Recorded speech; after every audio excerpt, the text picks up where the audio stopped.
Еще чуть-чуть, тогда уже хорошо. Еще? Вы все поняли? Вообще новая песня как получилась. Хорошо, я тогда пойду. Я пошел.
lõid maised küllad mõõvad nii ettemandad. Ergud oota, sest on hellad, keskitunnid see jahmatab. Otsin kohta kurage, kuri Eesti kämlik sai haarad klaasid külma vett. Kõik see unistus oli vaid. Kahvad kaabud vormad välja, ootad kedagi, kes ei tea. Et võiks tulla peidust välja, meenutada sul miskit hea.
Kui hea tuju peab olema vaadata kõiki teid.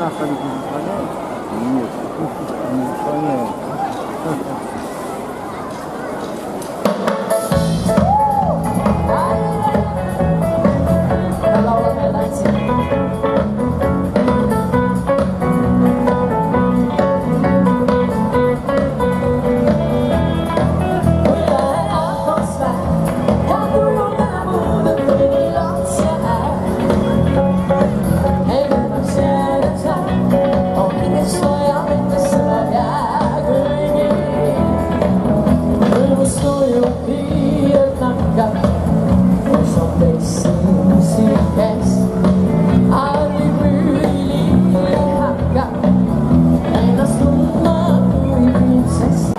Ei anta aega vaskra seada. Aga selles uues tempos on oma võru. Igaühe mõte loeb. Igaühe tegu on osa me ühiskonnast. Kogu ühiskond on kõikide me tegude summa. Kõikide inimeste võimalused teha midagi suurt on korraga saanud võrguga panustanud, et sünniks imesid. Aitäh ka neile, kes elu kohupool on aidanud valguse kätte tirida, omaenda valu avalikult veel kord läbi elanud selleks, et järgmistel ohvritel ei oleks seina ees, kui nendel on vaja ühiskonna tuge. Ainult nii ausalt ja otsekoheselt muredesti rääkides saame tervemaks ühiskonnaks. 100-aastasel on ikkagi juba vaja oma tervise eest hoolitsema hakata. Kas pole? on. Sellel uusaastal võime me aga olla rõõmsad ja natukeseks ehk muretsadki oma Eesti käekäigu pärast. Kohe lõpeb Eesti eesistumine Euroopa Liidus. Tundsime vahetult, mida tähendab vastutus rahvusvahelisel areenil. Aga tundsime ka partnerite soojad otsustame. Palun pange oma mõtted kirja, nüüd ja praegu, kirjutage Eesti. Sest kohalikud valimised aastal 2017 teid kõnetada eriti ei suutnud. Aga samas olete te näiteks noorte manifestiga, mis sündis maapäeva 100. sünnipäevaks, ometigi näidanud, et hoolite meie Eestit tulevikus. Sama keelt räägivad teie teod vabatahtliku noortetöö tegijatena, noorkotaste kodutütardena, merepäästjatena, kodu-uurijatena ja kodukandi elu edendajatena. Rääkige. Vaba meri põlis. Oleme valmis kohtuda uue aastaga. Nüüd vaadake kõik tabloo peale, palun, mis loeb maha sekundid Eesti juubeli aasta tulekuni.